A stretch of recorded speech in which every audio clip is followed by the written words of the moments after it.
Bonjour et bienvenue sur le deuxième épisode de cette série de sorcières inspirée par un végétal. Aujourd'hui j'ai pioché l'inspiration du côté du pois corail, la graine de l'érythrine. Le nom Erythrina vient du grec érythros qui signifie rouge. Et comment dire que cette plante porte vraiment bien son nom? Ses fleurs sont d'un magnifique rouge au même titre que ses graines.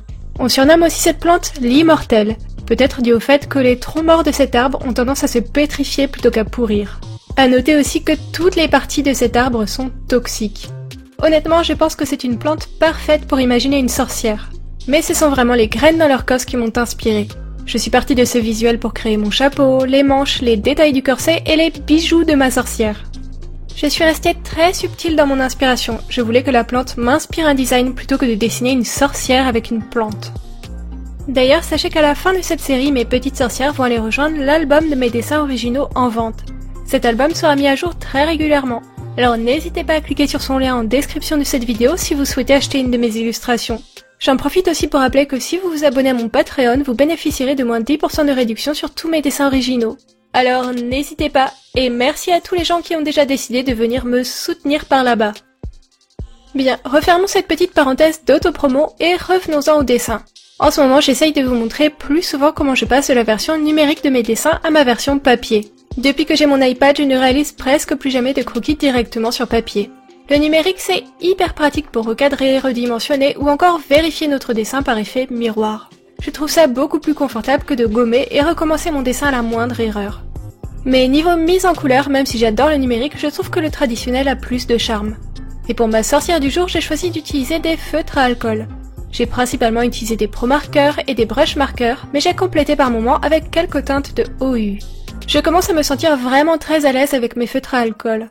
La seule chose qui me gêne, c'est que les couleurs ont tendance à être trop saturées à mon goût. Mais chez Pro Marker, il y a pas mal de jolies nuances plus douces, et je commence aussi à travailler mes couleurs de manière à ce que mon dessin pète un peu moins. Ça peut paraître étrange, beaucoup de gens essayent justement de colorer avec des couleurs bien saturées. Mais personnellement, je préfère les couleurs plus sourdes, plus douces et plus mates. Je trouve que ça donne beaucoup plus de charme à l'ensemble. D'ailleurs, j'ai très clairement essayé d'équilibrer les rouges très pétants de cette illustration avec des teintes de beige et de brun un peu moins explosives. Si ma première sorcière m'a laissé un peu mitigée, je dois dire que j'aime beaucoup celle-ci. Je la trouve complètement dans mon style, avec ses cheveux interminables et sa tenue d'inspiration historique. Je me suis rendu compte que sur ma chaîne YouTube, j'ai essayé de dessiner des sujets assez variés, et que parfois j'ai un peu trop l'impression de m'éloigner de mon univers. Heureusement, avec Halloween qui approche, je vais un peu me retrouver. Je pense que si je devais résumer très rapidement ce que j'aime dessiner, ce qui je pense fait partie de mon univers, ce serait tout ce qui touche à Halloween. Les sorcières, les citrouilles, les fantômes, les petites créatures creepy, mais aussi tout ce qui touche à l'historique. J'adore m'inspirer de costumes d'époque par exemple. Pour élargir un peu, je dirais que j'aime aussi m'orienter vers tout ce qui est onirique et fantastique, comme les elfes, les vampires, les fées, la mythologie. Je ne prends aucun plaisir à faire certaines choses très appréciées dans le monde du dessin. Par exemple, je n'aime pas trop dessiner de fanart. Sauf si vraiment complètement dans mon propre style. Je n'aime pas reproduire ni le travail de quelqu'un, ni une photo ou une personne. Et du coup, même si j'admire le style hyper réaliste, je n'apprécie pas spécialement de m'y essayer. Je pense qu'au début, lorsque l'on se lance en dessin, on a envie et on a besoin de tester un peu de tout, tous les styles, tous les sujets, tous les exercices de dessin. Et plus on avance dans sa passion, plus on a envie de s'exprimer soi-même, de dessiner son monde, son style et son univers. Et même si certains critiquent cet état, je suis plus impressionnée par un artiste qui arrive à me faire voyager dans son monde que par un artiste hyper polyvalent que je ne reconnaîtrais pas d'un dessin à l'autre. Je lance un gros débat là. Mais dites-moi ce que vous en pensez en commentaire, je suis assez curieuse d'avoir votre avis. Sinon, pour en revenir à mon dessin, la mise en couleur des cheveux, c'est clairement la partie que je préfère. Parce que je ne fais pas de dégradé dans les cheveux, du coup, aucun stress, aucune pression, juste de la détente.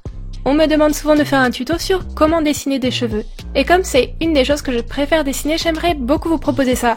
Mais je n'ai encore pas réussi à découper cet exercice de manière méthodique et compréhensible.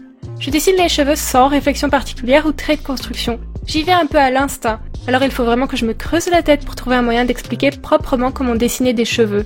Mais ne vous inquiétez pas, le jour où j'aurai trouvé comment présenter ça, je vous ferai ce fameux tuto tant attendu. Quand je vois le résultat de cette sorcière, je suis ravie. Je n'aurais jamais eu l'idée de lui dessiner une telle tenue. Je ne peux que vous encourager à essayer de trouver l'inspiration partout où c'est possible. Personnellement, j'adore les plantes, alors c'est une source d'idées inépuisable. J'attends avec impatience de lire votre avis sur cette sorcière et sur le débat du préférez-vous un artiste touche-à-tout ou un artiste avec une identité et un style très fort.